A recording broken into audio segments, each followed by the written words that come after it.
Well, the heavy lifting is done for the Arizona Diamondbacks this offseason, according to one John Gambadoro. But could they still be adding a first baseman?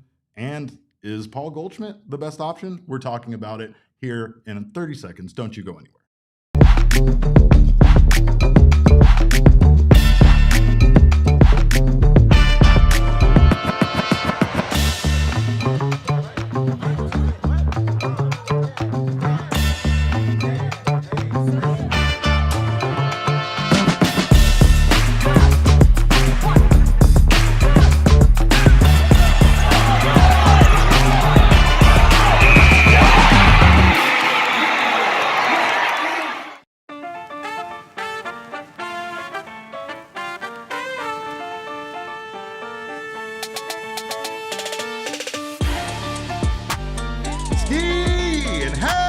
Friday to you all. Welcome in to another edition of the PHNX Dbacks podcast, live from Studio K, presented by our friends at Circle K. It is I, your mayor of PHNX, occasionally known as Derek Montilla.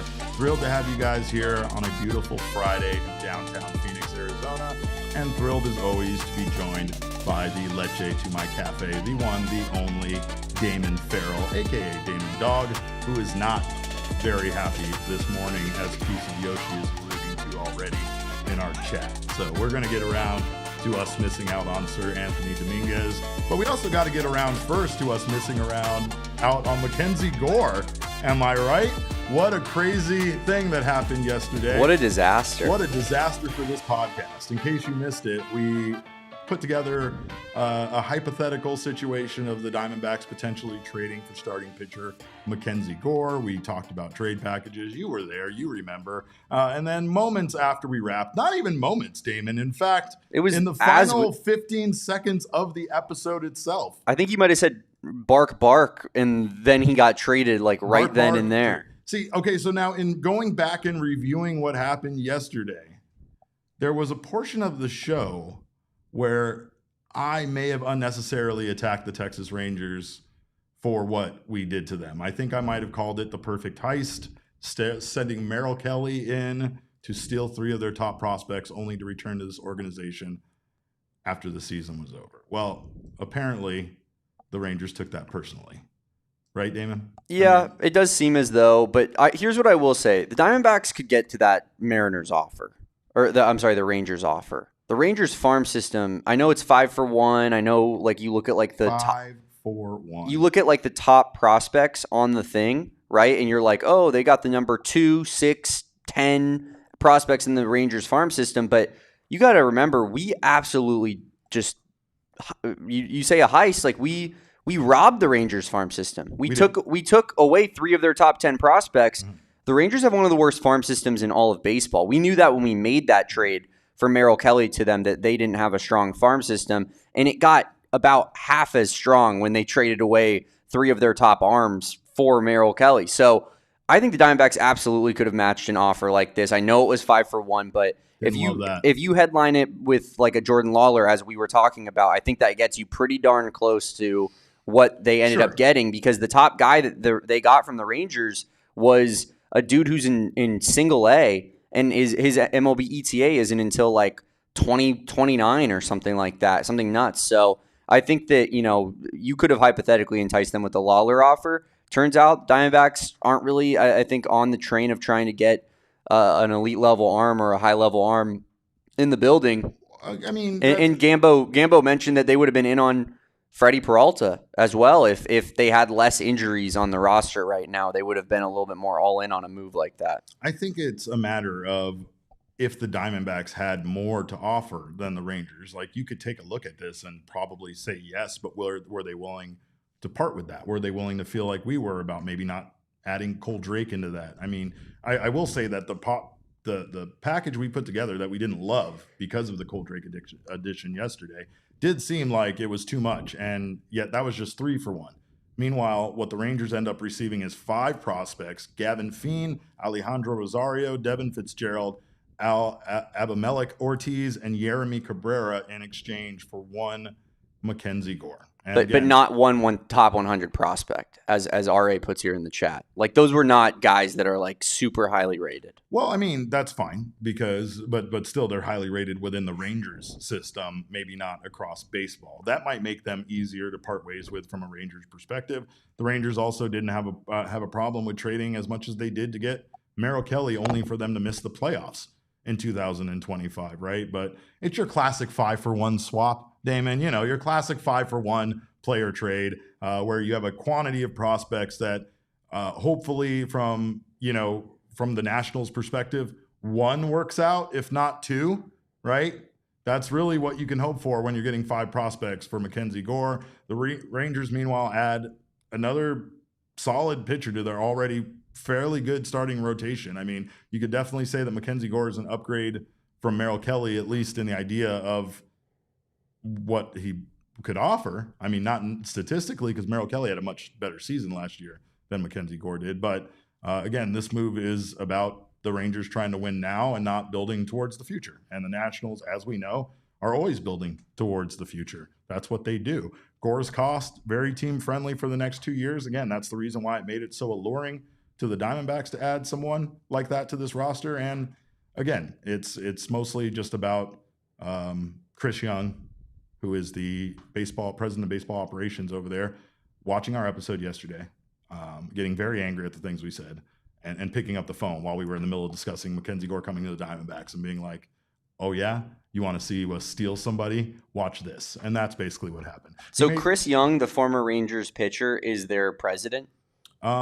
Is he the former Yeah, yes.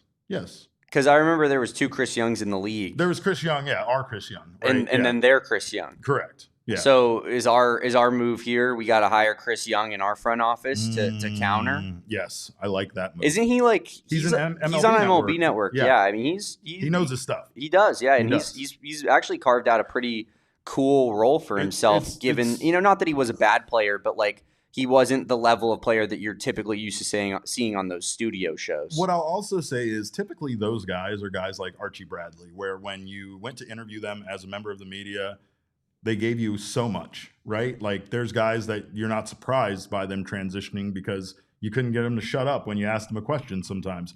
Chris Young was not that when he was a player for the Diamondbacks. In fact, him and Justin Upton had a bit of a reputation of like not wanting to speak to the media too often. Yeah, I mean, I wouldn't want to speak to you either, Derek. No, I wouldn't want to speak to me either. If I had a choice on the matter, I get up every morning and have to look at this face in the mirror and have a discussion about, us getting our stuff together and being able to make it out the door. But meanwhile, again, this feels like the Rangers once again being aggressive as far as pushing to better their team, and the Nationals once again 5-for-1. They got themselves a bunch more prospects. Maybe they can turn it into a trade where they improve their major league roster. Probably doesn't seem like that's the case. Meanwhile, let's get to the real story here, and that is Damon just being done with baseball because the Chicago White Sox once again stole away one of the players that we wanted. What's going on? Like, what are the White Sox Dominguez doing? To the Chicago White Sox, according to Jeff Passan, says right-handed reliever Sir Anthony Dominguez and the White Sox are in agreement on a 2-year, $20 million contract. Sources tell ESPN Dominguez, 31, is expected to close for the White Sox, who used the money saved in the Luis Robert Jr. deal to continue adding this winter. The White Sox are back.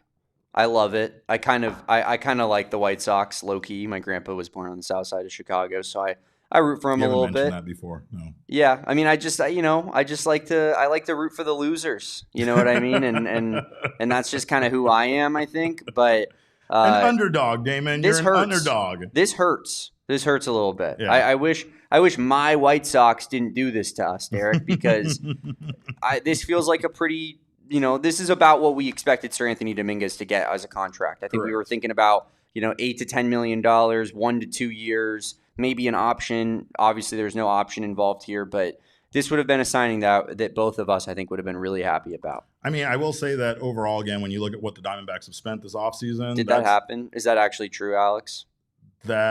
No. Goldie just signed with the Giants. Please tell me that is a lie. 2 days in a row would be crazy. 2 days in a row. Please don't tell me it's 2 days in a row. You got to be out of your mind. No, Well, I'm not seeing anything right now. All right, well, we'll see. It looks like we might have gotten duped. We'll see. I mean, I don't know. It's possible. Maybe this guy just knows what's going on. Maybe this is Mock Bomb. Maybe Mock Bomb is in here under the name Alex. We'll see, though.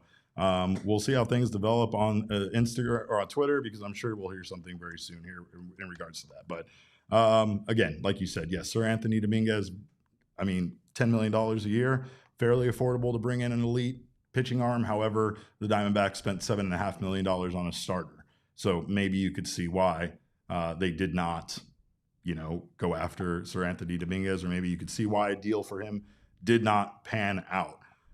Meanwhile, the Nationals have claimed Gus Varland off waivers, who the Diamondbacks waived to make a roster spot for Taylor Clark when they signed Taylor Clark. And again, the Washington Nationals designate catcher Riley Adams for assignment, who he was a guy that had a lot of potential, but has struggled to hit over 200 in his big league career.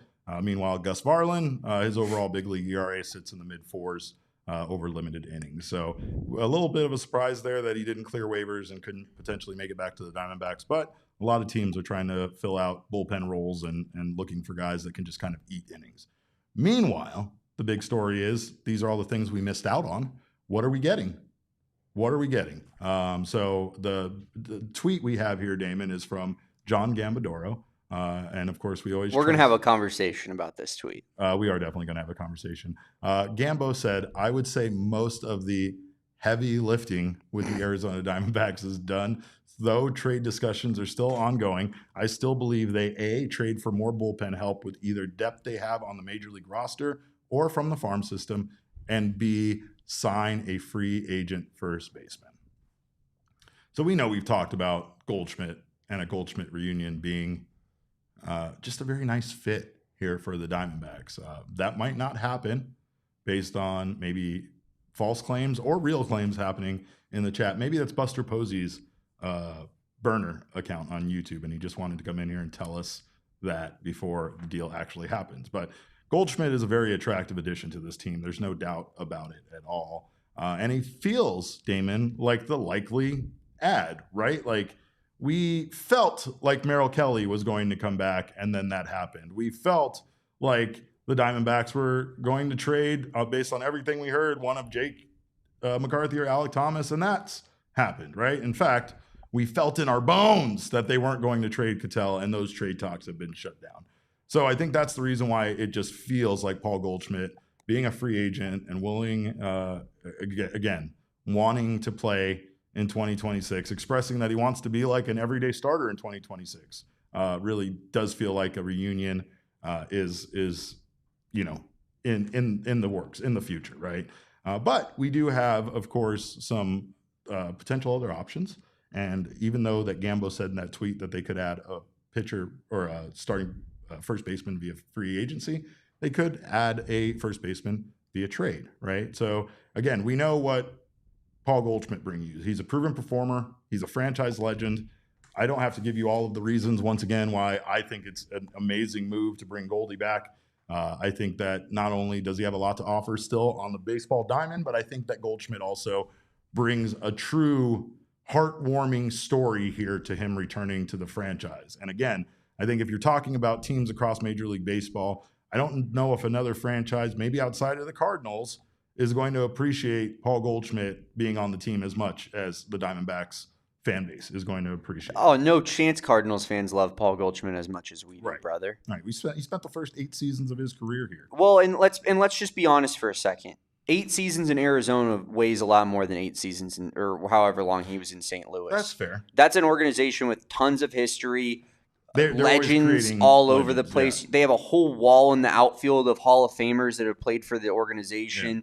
Like, Paul Goldschmidt is a Diamondback. He is one of the 3 probably front-facing Diamondbacks you think of when you think of this franchise, like Randy Johnson, Paul Goldschmidt, and probably Luis Gonzalez with that hit. And then hopefully, down the road, we're talking about Ketel Marte, Corbin Carroll, Geraldo Perdomo potentially. But I think that, you look at just the Paul Goldschmidt aspect of things, it would sell seats. And as Greedo shot second puts here in the chat, like he could be a platoon monster, against left-handed pitching. We went over his splits the other day. If you bring him in and you have him focus on hitting lefties, I mean, that's just a disaster for opposition. And he's beloved. I mean, that goes back to what you said about putting bobblehead night. Beloved. I mean, in fact, my daughter, when she was little, it was her favorite name to say, and it was adorable when she said Paul Goldschmidt, all like as one word. She has an autographed stuffed animal of him. In fact, just the other day. And you still hate him? I do not hate Paul Goldschmidt. He was nice to your daughter, and you still hate him? She made him a birthday card one year for his birthday. But, just the other day, You're a monster. She finally decided to remove the broken Paul Goldschmidt bobbleheads from her room and only keep the ones that aren't broken. So, again, this is a guy that, proven performer, but you could say his offensive output has declined from his MVP years. His platoon splits suggest he's obviously more effective in a limited role than as a full-time first baseman, but that's almost exactly what the Diamondbacks need here, right? Like, they need a guy that could probably play DH, and they can let that first base role go a little bit more to the platoon of Tyler Locklear and Pavin Smith, but he could also participate that. And it just would be more than just nostalgia and just a good story. It would be a strategic veteran addition here. It would stabilize the lineup. It would add power to the lineup. It would add experience to the lineup, and it's probably going to come without a massive long-term commitment, right? Yeah. So again, and right now, not a long-term commitment at all. I think it'd be insane if it was anything more than a 1-year deal, right? Yeah. It won't at 38, even. I would say it won't even be a 2-year contract. So it's as minimal risk, I think, as it gets, essentially. Meanwhile, there are other options, and one of those other options that we've kind of concocted here is the idea that there is a team that has entirely too many first basemen on it right now, and that is the Baltimore Orioles. And of course, we, for a long time, based just on his last name alone, have coveted Ryan Mountcastle, because I could say his name when he hits a home run, Mountcastle, right? So there's that, but he could be a potential trade candidate with the Orioles, having that first base position well covered, and again, with a logjam of a guy that has one more season left on his contract. I mean, he's a righty, and he can play first base, and he can DH, and he's still under team control entering 2026. So this trade would, again, be another short-term deal where the Diamondbacks wouldn't have to commit long-term to a player, but perhaps he could become that guy for the Diamondbacks. Maybe we find our, actual first baseman, I don't want to say of the future, but I mean, he definitely could become a part of the core, especially now that he's kind of out of the picture there in Baltimore. He could be a middle of the order bat, and it could really just be one of those change of scenery situations that helps his career. Working with Joe Mather, Damon always seems to help guys bat, and again, defensively, he's a solid option at first base compared to some of the alternatives out there. Probably even a more solid option than Paul Goldschmidt. I do believe. For sure. I mean, at this age, no doubt about it. He was a shortstop, Derek. I just learned that from Bo Brock, who's a big Orioles fan, and he was a shortstop drafted from the Orioles organization. So he, I'm not saying he was ever going to stick at that position, but he does have a little bit more of a glove than maybe you would be accustomed to from a first baseman like that. And here's another interesting nugget. His second position is left field. Oh. Whoa. What team might need a little bit of extra help in left field right now? The Arizona Diamondbacks. And a DH and a first baseman. He literally fits the kind of all of the boxes of the positions that we're looking at least on paper, and saying, maybe we're not settled there completely. DH, first base, left field. And those are the spots that he can go in and play. Not that he's a good outfielder, but he can give you some spot innings out there potentially. I like the move, Derek. To me, it reminds me a lot of Josh Naylor from last season. It's very similar to me. On the final he's about 27, 28 years old. Yeah. He's in the prime / approaching the back end of his prime of his career probably. Or I guess in baseball, 30 years old is about your prime these days, right? And so he's getting to those prime years. He's about to enter free agency for the first time of his career. And you're trading for him and probably trading for him pennies on the dollar, because he is on that last year of his deal, and the Orioles know they're not going to re-sign him. So, I guess the Guardians trade ended up looking a little bit better for them than we thought. But when we traded Slade for Josh Naylor, that felt like highway robbery. It did. And I think that you could be thinking about something. That's not to say the Orioles couldn't get a good return from us, but I think you could be looking at something similar of like, it's probably not going to take the level of prospect that we've been talking about with a Freddie Peralta or a MacKenzie Gore trade. It's going to take much, much less than that. And again, you could lose the trade, but I think that this would be a pretty reasonable cost, very similar to how the Naylor trade was last year. Well, and I know they probably have shortstop covered specifically in their, or infield covered in their system, but perhaps one of those 3 top 10 second basemen the Diamondbacks have in their system. Well, they have Jackson Holiday at second base, but it doesn't. You just want the best players available. My point being, though, is much like the Diamondbacks, right? We talked about them having a logjam with Ketel Marte at second base. That's how they have these 3 good infielders that are on the top 10 list that all play second. But some of them are far off, right? So if you're talking about like Demetrio Crisantes or J.D. Dix, right? Those could be potentially players of the future for Baltimore. Yeah, you never trade, I don't think, for position players that you have on your roster right now. You trade for the best return that you could get, what your scouts like, and who you think will have more value down the road. So I don't think that really factors in too much to the Orioles thinking on a trade.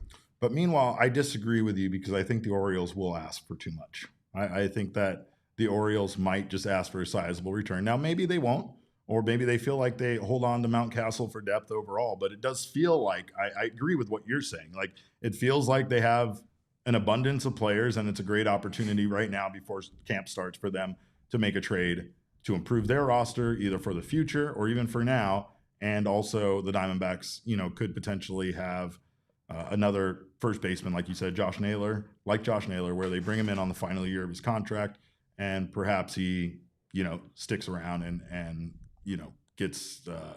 becomes a permanent member of this team. Lando says the O's gave him his qualifying offer. So there is that. It's interesting that they did that, and then how's that? I don't really understand how that makes sense. Because they avoided arbitration with like a $6.8 million contract this year. So how does the qualifying offer factor in? Okay. Yeah, no, you're right. Yeah, because it wouldn't be. It would be arbitration. So a qualifying offer would have to be. Wouldn't he be that would be if he was a free agent? It would have to be next year that they gave him the qualifying offer. So not sure about that, but I also don't think he's a guy that you would pay like $22 million to like for. A lot. Yeah, like that seems like a lot. That felt like a lot for like Josh Naylor when we were talking about it. He made the top 100 MLB players list this year. I don't know if you saw that. We could have had 5 on there if Gino and Naylor weren't traded, Derek. By the way, Damon, did you know that Nico Horner was not featured on the top 100 and didn't he have list? 6 WAR this year? That's crazy. 6 WAR and he didn't make top 100? I feel like they just forgot him. That's wild, dude. But anyway, when it comes to acquiring Mountcastle, it does give the Diamondbacks more of a full-time first base option, right? So that does create perhaps a roster problem for them as far as what they're going to do with Tyler Locklear. But like Damon said, I mean, he could play left field. He also could DH. There's just a lot of flexibility there with adding Mountcastle versus Goldie. However, Goldschmidt kind of feels like he fits the way the Diamondbacks are constructed better now, right? Pavin and Goldie would take the first base duties until Locklear returns. Goldschmidt can be a DH and first base occasionally when there's, left-handed pitching starting in a game. You can have him helping Tyler Locklear potentially become the first baseman of the future. And again, it's a return that would be popular and make sense at a lower risk and shorter term. Mountcastle is going to be a bit of a bolder move and maybe have a bigger impact than Goldschmidt, but it's going to cost you far more in players that are part of this team and not just $5 to $7 million. So, yeah, I mean, you look at what they did this offseason. They brought in Pete Alonso on a huge deal. I think Adley Rutschman, you look at and say that could be a guy that they might transition a little bit more to playing first base as he gets older throughout his career because you want to preserve him a little bit. So I just think it makes sense for them to offload a first baseman when they can get any value for him before, they probably let him walk for nothing unless they plan on having him play first base and Pete Alonso being a DH full-time for his career. But I thought we had heard rumblings of like Pete Alonso not necessarily wanting that to be the case. So I'd be surprised if maybe that was a team that he went and signed for was one that was like, you're full-time DH from here on out. Yoshi, you can check me on that if I'm wrong there. But I think Mountcastle is an option just because I think that maybe you could be as like with a Freddie Peralta, like Freddie Peralta would be a lot more expensive for a trade, package if he wasn't an unrestricted free agent next season. Right. And that's why you were able to obtain a frontline sub-3 ERA starting pitcher for, two prospects. Yeah, two prospects. But your two best prospects. Yeah, and really good players. But, when he's on an $8 million contract and, he's going to be a free agent next year, like, I think that, you're looking at maybe, to a lower degree, something similar to that of like, probably don't have to trade a Jordan Lawler. Probably don't have to trade a Tommy Troy, in my opinion. I think that, or a Ryan Waldschmidt. I think we could be looking at like the second tier of the Dbacks system for guys that could be a trade candidate in this scenario. And I like the fit. I think the fit is solid. I think that he would, probably be like well, I like that fit too, but I think he'd be like the fifth hitter on this team. Like I think, it would be a pretty solid addition for what we got on this roster. And he had a somewhat of a down year last year, Derek. He really did. But you look at his stats in the past, and he's been a really, really good player for them. So, well, Piece of Yoshi says, I've heard rumblings he didn't want a DH because it hurt his value, helped by the fact that the Mets' first base options last year were all somehow worse. So, yeah, I mean, again, I feel like a lot of players wouldn't want to just DH because it could hurt their value, especially if that's all they start getting seen as. It didn't hurt Kyle Schwarber none with getting that contract, though. So, again, I think that there is there's definitely some interest here. Plus, again, it would allow the flexibility financially for them to take the money they were going to spend on a first baseman and go add a reliever, even though there's not very many left on the market. Yeah, I mean, 6.8 million is not a crazy amount of money for a player that's going to start for you for essentially the entire season, hypothetically. Right. So, I think that you look at that contract and you say, that's about what we were maybe thinking about paying Paul Goldschmidt, maybe even a little less. And this is a guy that if he has a good season, like either could do what you did with Naylor and you could trade him for value and hopefully you get somebody that helps your team in the future, or he's good enough and you re-sign him over the future years. So yeah, I like this move. 28 years old is right in my sweet spot of like where I would want for the D-backs, because I think this organization has to either plan for very short term or long term. Not the in between doesn't help. Like when you get the Erods of the world for 4 or 5 year contracts for $20 million a year, like I think that's almost debilitating to the franchise. Whereas like Jordan Montgomery was horrible. He's gone. He's gone. Yeah. Forget about him. Yeah. It's not a big deal. So I like guys that there's minimal risk on those deals. Plus, Damon, we can add a castle to the top of Mount 500.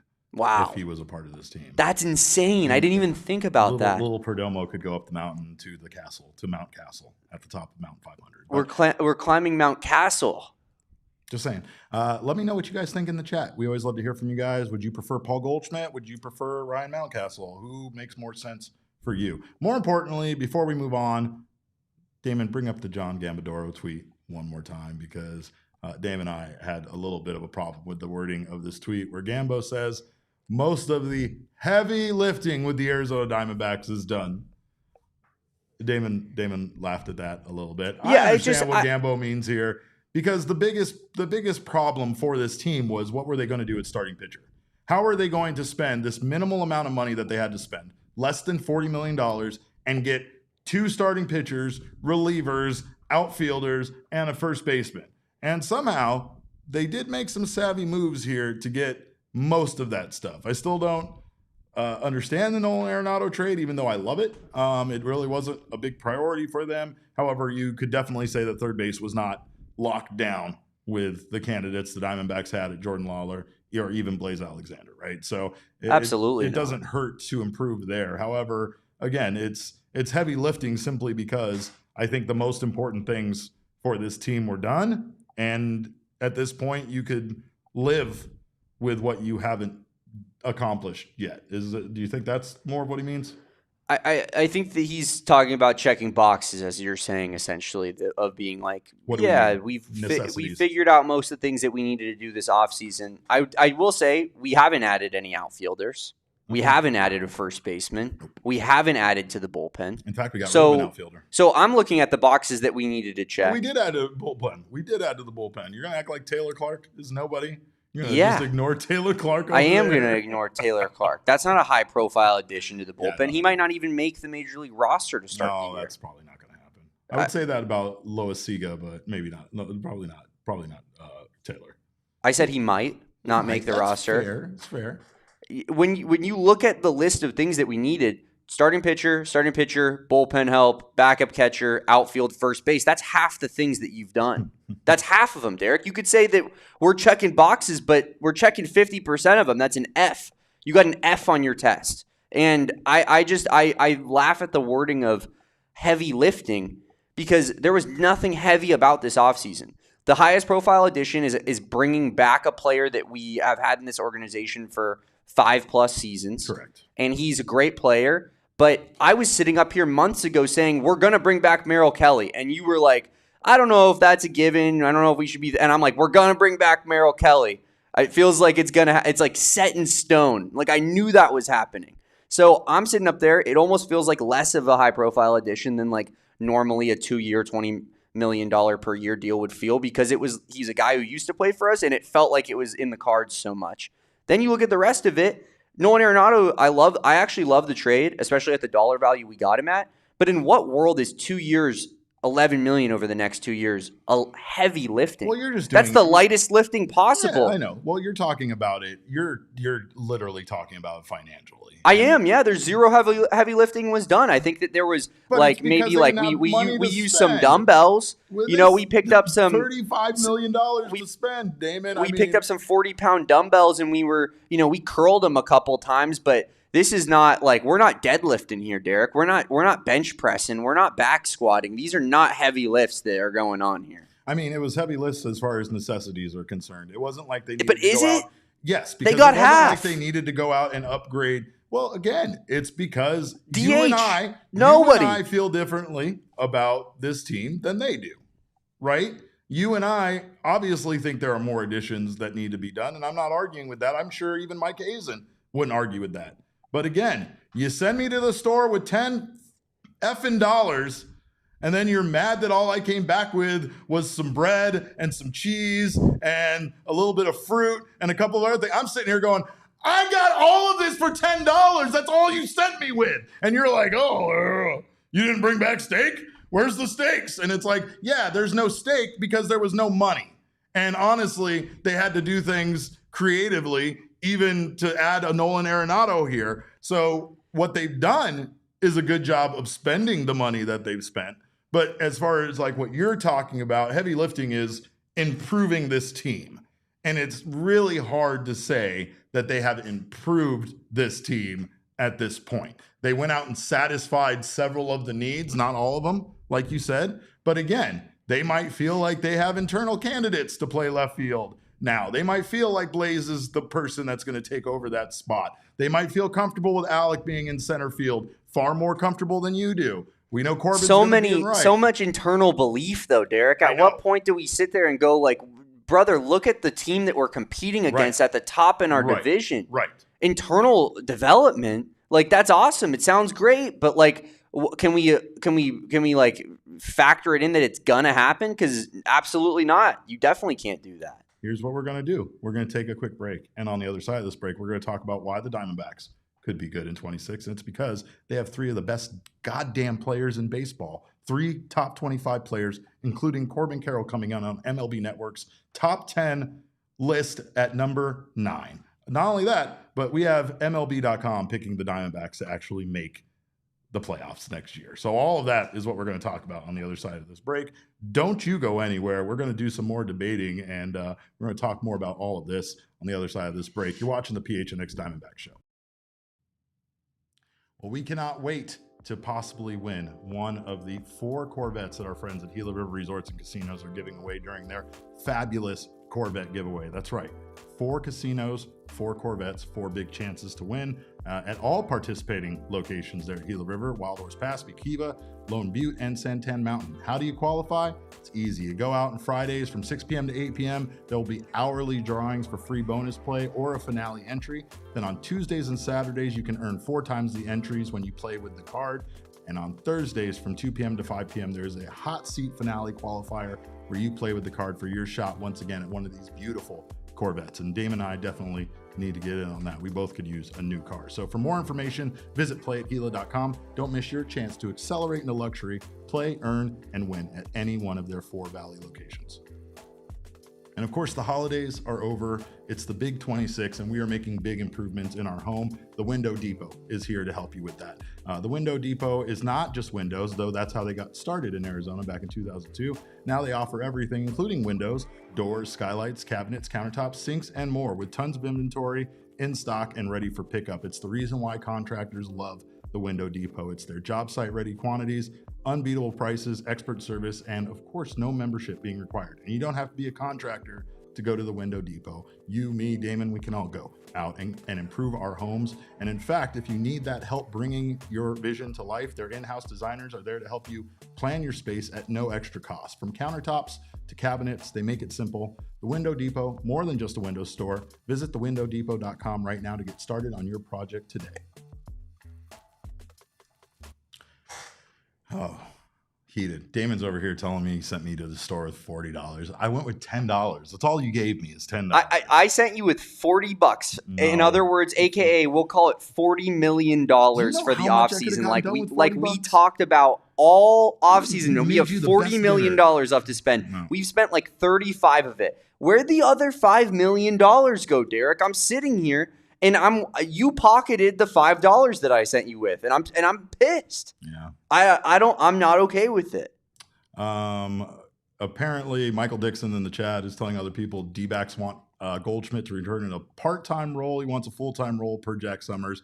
I don't know where Jack is getting that from. Jack also said that the Diamondbacks were going to sign somebody big here at the early part of this week or this past weekend. So I'm still waiting. Summer's bomb. I'm still waiting for that. But I think that makes somewhat amount of sense. But at the same time, like I said this yesterday, why would Paul Goldschmidt look at a team with no DH, Pavin Smith at first base, and say, yeah, I'm not going to get in a lot of ABs on that team? It's like, dude, no, the role is very, very in front of you. Like you are going to get, 100 starts plus at 38 years old. Totally. On a team like that. And I don't really understand where this idea that like there's like some minimum role. What team is going to give him 150 starts, Derek? I don't know. That's why I honestly don't know. Baffling.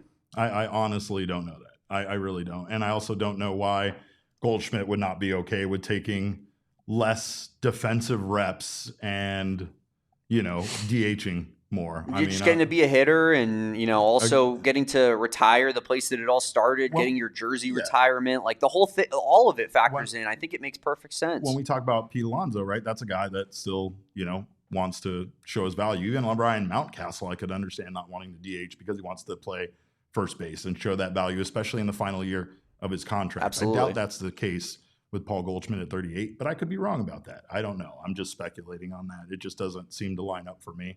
But what does line up is how good this team is, how good offensively this team was last year, and how good offensively they're going to continue to be, because they are led by the number ninth overall player in baseball in Corbin Carroll.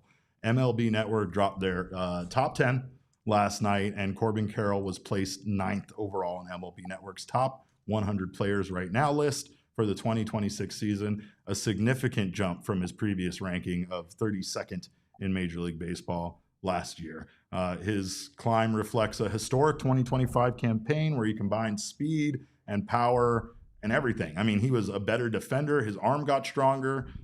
He didn't steal as many bases because he was too busy nabbing triples all season long.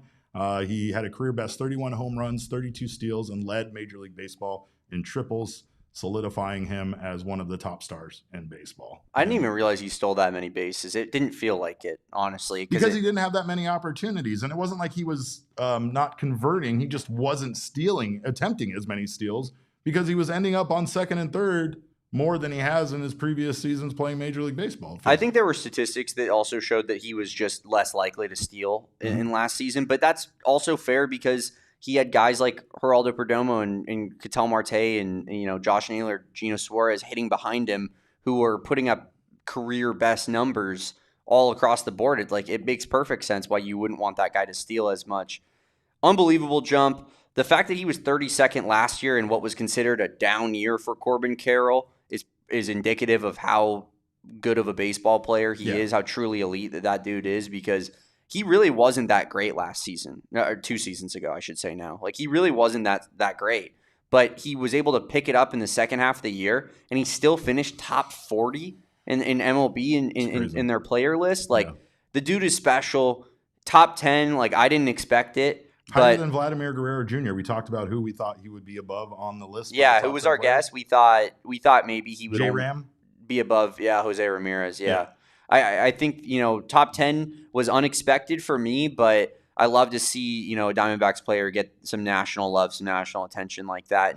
And Corbin Carroll is just he is the organization at this point. He absolutely is. We have him extended for a long while on a good amount of money. And we're going to go as far as he takes us, I feel like, in a lot of ways over the next few years, with the 3 guys who all finished in the top 25 being the core of this entire organization. We got Corbin Carroll at number 9. We got Ketel Marte at number 19th, which is weird that he didn't really move from last year to this year. And then you have Geraldo Perdomo also taking a huge step forward, being ranked 24th. However, we still feel like Geraldo Perdomo should have been here in the top 10, quite frankly. Can we just start calling Geraldo Perdomo 23, Ketel Marte 18? Because Mookie Betts being above both of them is disrespectful to the sport of baseball. But I mean, this level of representation in the top 25 is huge for the Diamondbacks. It's a major statement about how good this team actually is. And it goes to show that without any pitchers being in the top 100, that the Diamondbacks definitely have a problem when it comes to pitching. That's really truly what they need to address. You can add around this core of these 3 guys. You can build around these guys, and you will have a successful team. You'll have a successful offense. But they cannot have a pitching staff that blows 47 leads again in 2026. If they find a way to cut that down by 40%, 30%, you're talking about a team that makes the playoffs by a few games, honestly. So, meanwhile, for Corbin Carroll, this is huge, man. I mean, solidifying himself as one of the top 10 players in baseball is just really incredible. And again, there's no reason why this team shouldn't be able to find success with these highly productive offensive players as part of their lineup. Yeah, I mean, this offense should be good enough with those 3 carrying it alone almost, you feel like, right? And that's why I think that getting a guy like a Ryan Mountcastle is so intriguing, because he doesn't even need to be great. He needs to be what Ryan Mountcastle is typically. And you're like, okay, this lineup just got significantly better, because we got to just surround these 3 elite offensive players with 6 guys that are, average, right? Like you look at, getting slightly above average, a Ryan Mountcastle, Nolan Arenado, if he's anything except for what he did last season over the course of his career, fantastic addition. The year before, he took a step back and you could see the decline happening, but he still was like a 270 hitter. He hit 20 plus home runs. Like if he gives you that, unbelievable addition to this roster. You know what I love about Nato is that he was already sending videos to the hitting coach and the coaching staff the day he was traded to this team. Pro's pro. I mean, come on. Like, if there is no better indication that he wants to improve upon his 2025 season and make the 2026 season, like you said, any of the other years of his career, then you feel really good about paying him $5 million a year, and you feel like this guy's going to help this team win, right? Meanwhile, the only team that had more top 25 players than the Diamondbacks, you guessed it, the Los Angeles Dodgers. With twice as many. 6. With 6. Shohei Ohtani at 1, Yoshinobu Yamamoto at 13, Mookie Betts at 18, Will Smith at 20, Kyle Tucker at 21, Freddie Freeman at 22. How gross is it that they were Mookie Betts should have been 19th and Ketel should have been 18, so they would have had 19, 20, 21, and 22.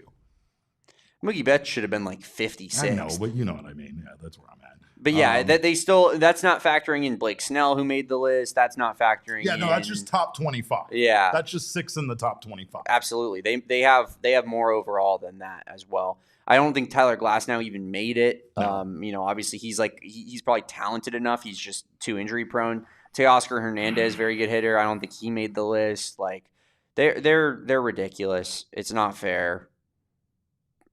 It sucks. It sucks that we have to go into the season. I keep saying it. It sucks that we have to go into the season knowing that the best avenue to make playoffs is cooked already. It's January, and we know that there's a 0% chance that we win the NL West. It's awful for the sport. Please fix things. Please change it.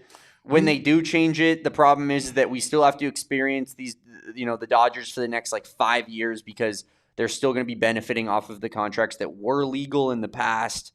It's a disaster. It's an absolute disaster for a team to have 3 top 25 players and feel like you just have no chance to win your own division. We got to major league this thing. We got to go out there. We got to be a bunch of scrappy underdogs. We need to pray to Jobu. We need a Willie Mays Hayes on the base path. We need anything we can get in order to beat this Dodgers team, and hopefully we can figure something out. I think I might have an idea, though. One of our Mailbag Monday questions from 2 weeks ago, Damon, not this past Monday, but the previous Monday, was a little too robust for us to get in under the clock on Monday's episode. So we are going to comprise a roster here of the best players from the 2001 World Series team and the 2023 World Series team. And maybe this team we create could beat the Dodgers here in 2026. Probably not. You're probably right about that. But we're going to take a quick break. We'll be right back. Don't you go anywhere. You're watching the PHNX Diamondback Show. Well, Circle K is America's thirst stop. You know that. It's also where your thirsty car can go to fill up with gas. But I'll tell you, if you join the Inner Circle Rewards program for free, you'll be saving on all of that, including all sorts of deals that they have specifically just for Inner Circle Rewards members. It's really easy. All you got to do is download the app and get enrolled. Then you can use your phone number to start saving on all sorts of wonderful ways to make your life better, including 79-cent Polar Pops for Inner Circle members only and 99-cent Frosters. And do not miss out on the Meal Deal Matrix, where from $3 to $6, you can fill your belly with all sorts of food, including their tornadoes. And those little tiny tornadoes, they do damage on hunger. That's for sure. Do not miss out on all of these wonderful deals. Join the Inner Circle for free by downloading the Circle K app today. Terms and conditions apply at participating locations. Visit CircleK.com for details. And again, we are hat people in this office. We love hats. We know hats. We wear hats every single day. And that's why we know that Branded Bills is one of the best hat companies that exists. They are taking over the world. You will find Branded Bills hats everywhere you go. And that's because they make they have some incredible logo work, obviously, but they also have some of the most best fitting, comfortable hats that you can find. More importantly, if you're looking to have your company stand apart from the crowd, look no further than Branded Bills. You can have start your custom order today, and their dedicated team will help you create the exact custom apparel you need, whether it's hats, all sorts of hats, fitted, beanies, snapbacks. They also have shirts, they have bags, they have all sorts of accessories for you to get your brand logo on and have your brand looking beautiful. So, of course, head to brandedbills.com and use that code of BBPHNX, whether you're just getting hats or starting that custom order, and you will get 15% off your first order. Well, of course, we did kind of blow past talking about Ryan Mountcastle's Baseball Savant, and you know we love looking at Baseball Savant pages on this show. So, Damon, if you wouldn't mind bringing that up, if you weren't enticed by our idea here, perhaps you will be looking at this. Damon, what are we looking at on these two Baseball Savants? Yeah, so I mean, when you're taking a peek here, I mean, the 2025 season was not all that special. Still a lot of red on it, though. There is a good amount of red, you know, there's a discrepancy, right? Like he's either really bad or he's really good at certain stuff, which I think you get used to seeing on Baseball Savant pages, but not the best season last year from Ryan Mountcastle. You look back at his 2024 season, though, however, and he was really damn good, I would say. I mean, you look how much red is on that 2024 graphic there, Derek. The fielding slugging percentage and expected slug, expected batting average, all great. I mean, yeah, his range is incredible over there. 2 outs above average in the 80th percentile for first base. And then he was 0 last year in somewhat of a down year, but it's not like you would expect him physically to be breaking down. He's 28 years old. I think that it was just a bit of a down year on an Orioles team that was not very good last season. And, the Orioles probably are going to have a bounce back year this year. If he doesn't get traded, I expect Mountcastle to as well. But if you could get him in a situation like Arizona, like I said, bat him like 4th, 5th, 6th, and put him around these elite hitters, I think he'll look a little bit more like that 2024 season than he will in that 2025 season. Yeah, also, pretty fast for a first baseman, 57th percentile. Well, injuries limited him in 2025, but he was also very inconsistent. And again, he got, it was easy to have someone else out there over him than due to his inconsistency, especially how, you couldn't really count on him to be healthy, it seemed like last year. But again, the Diamondbacks could use some help, and we got this question on Monday, I think, that could help them. I mean, it's not like we can go back in a time machine and steal these players in their prime and bring them to the team, but Geraldo Perdomo's biggest fan, debatable, says, "I'm so happy I can stop asking about Ketel rumors, so here's a fun one. Using only the 2001 World Series team and the 2023 World Series team, how would you build the ultimate Dbacks team? Who would be your starting 9, rotation, bullpen, etc.?" Damon and I took this very seriously. In fact, we had some debates about a few of the positions.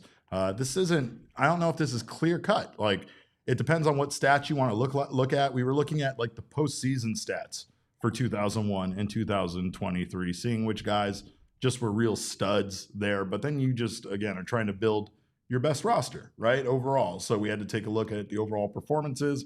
And it wasn't easy. It's a bit of an internal formula, I'd say. Like, it's a mixture of all those things. How they were, I think that what we're talking about, we're not talking about like, for example, and this was one of the ones that we'll probably debate a little bit more so, but when you're looking at Geraldo Perdomo, you can't look at 2023 Geraldo Perdomo and say we're getting the 2025 version.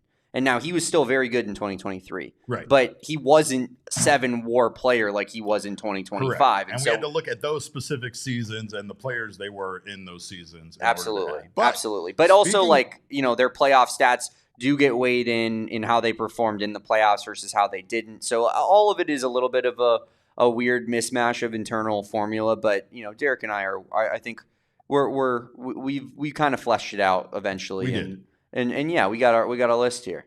Damon was the one who stood on the desk this time and screamed, "I will kill you if I put Tony Womack on the list over Geraldo Perdomo." And I acquiesced. So Geraldo Perdomo is our starting shortstop in this lineup. You're damn right. Going to the rest of the infield, we went with Christian Walker over Mark Grace. I think this was just due to Walker being more in his prime there and Grace being in his later years overall as a first baseman. Christian Walker, best defensive first baseman in the sport at that time, I think that's the other thing is like it's hard to have a better defensive first baseman in team history than Walker, so it makes a lot of sense. Of course, next to Christian Walker, you got to have Ketel Marte. There's no doubt about it that Ketel Marte is the second baseman on this team. Over at third base, though, we went with the vet himself, Matt Williams. Hard to not have that guy over there holding down the hot corner. I tried to argue for Emmanuel Rivera. Derek didn't want to let it through. I mean, because we stand Emmanuel. We never will stop standing Emmanuel, but not this time. Meanwhile, in the outfield, then Gabby at catcher, right? Yeah, Gabby at catcher behind the plate. That one was a little easy, especially with the season that Gabby had in 2023. In his postseason in 2023. He was incredible. Yeah. Like, you can't. I think that's one where like that's a differentiator, right? Like Gabby was better than the Rob Barajas and the Damian Martinez's of the world anyways. Mm-hmm. But when you factor in him hitting 4-hole on a team that won the pennant and was ripping bombs off of, Lance Lynn, forcing him to retire. What a great and moment. Like Clayton Kershaw ripped a bomb off of him. Like, dude was unbelievable in that postseason. We need that form of Gabby really, truly. Like, I know this is a tangent, but we need that badly in 2026 here. It was someone Geek Martinez. Yeah, Geek Martinez up in the chat, or sorry, that was not the one. But I think you went past it already. He said we need Gabby to be a top 25 player, and I think that's pushing it. If you asked Derek maybe before the 2024 season, he would have told you Gabby was going to be a top 10 player in baseball because he was going to hit 40 bombs and win his second Gold Glove at catcher. No doubt about it. I think if we could just get Gabby to be consistently healthy, hit close to 20 home runs. I don't even need 20. 18 would suffice. Show a little bit more power and be a middle of the order bat for those 3 elite hitters that we have at the top of the lineup. I think that we're looking at a different team versus if Gabby gets hurt again and we have to deal with him missing a bunch of times. So Gabby's going to be so important in next year's roster. Him, Gurriel in particular, I think how fast he can get back, because those guys are 2 of the only bats that you trust outside of the top 3 dudes that we have right now, I think. So need those guys back. Would love Mountcastle to add in between. But yeah, let's get 2023 postseason Gabby going. Let's get that going. Meanwhile, the outfield is pretty easy, and I'm sorry to disappoint Zabe, a.k.a. Elizabeth, in our chat. She said, if my GOAT David DeLucci isn't on this list, I will riot. Prepare to get your pitchfork. Prepare to get your torch. The outfield is going to be Gonzo, Steve Finley, Corbin Carroll. One of the most amazing outfields you can find. You're not hitting anything out there and not having it get caught. And good luck. You better hope it's in left field, because it's getting caught in center. Yeah, right. we got arms this time too. We can actually throw into the infield. Tell you what, David DeLucci, first outfielder off the bench. No, it's just for Zabe. No way. No way. I know he's not even on the roster, but just for Zabe. I think anyway. Alec would probably have to be the first outfielder off the bench because of that home run he hit off of Craig Kimbrell alone. Yeah, when he owned the city of Philadelphia.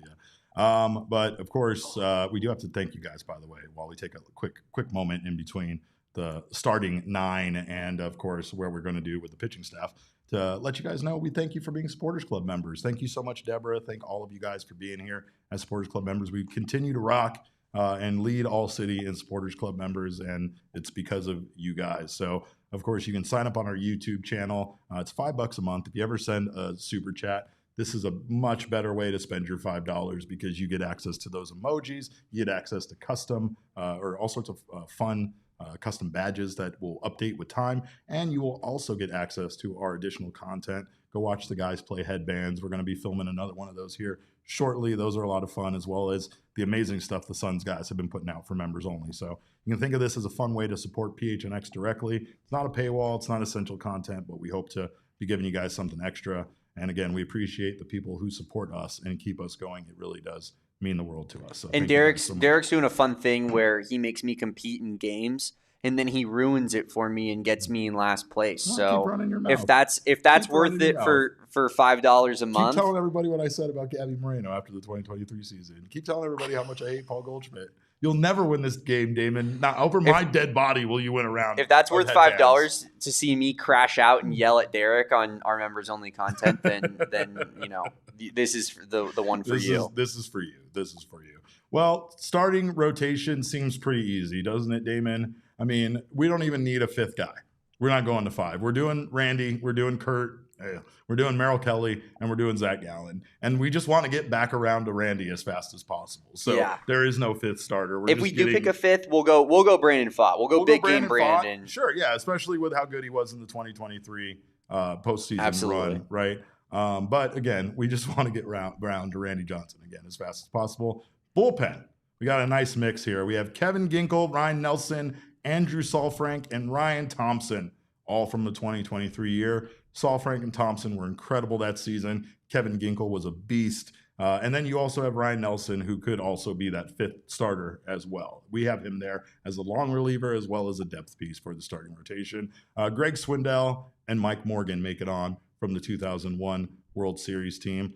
Also at closer from the 2001 World Series team, Randy Johnson. Absolutely. No, I mean, can we do that? Can we do just Randy Johnson and closer again? Not debatable. Why not? You're telling me. You tell me. Derek, these are my rules. I get to play the game how I want to play it. You're telling me you either want Byung-Hyun Kim or Paul Sewald over a 6'10" horse who runs out of the bullpen, throws 100 miles per hour, strikes out everybody that he faces.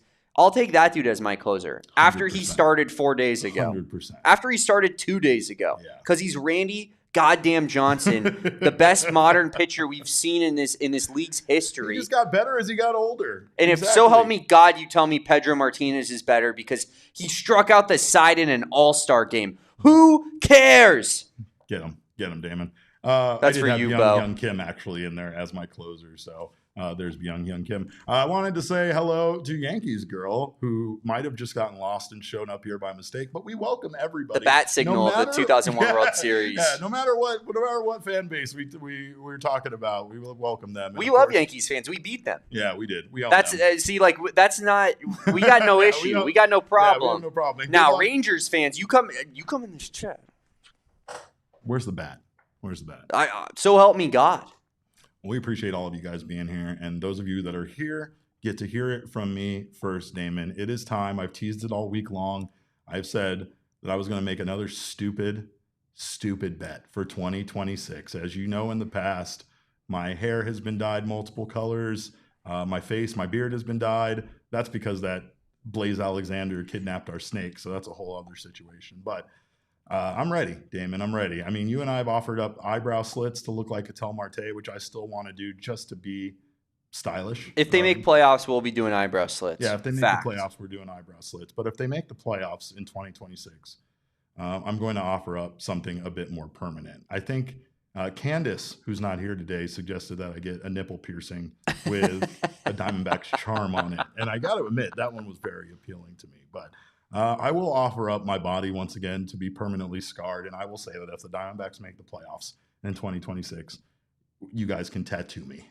We will get a tattoo. I will allow the Diamondbacks, PHNX Diamondbacks community to select said tattoo, and maybe we'll even get into a discussion about where on my body it's going to be placed. Am I confident the Diamondbacks are going to reach the playoffs? Absolutely not. I wouldn't be offering this up if it wasn't the case. But tell them I said what I said.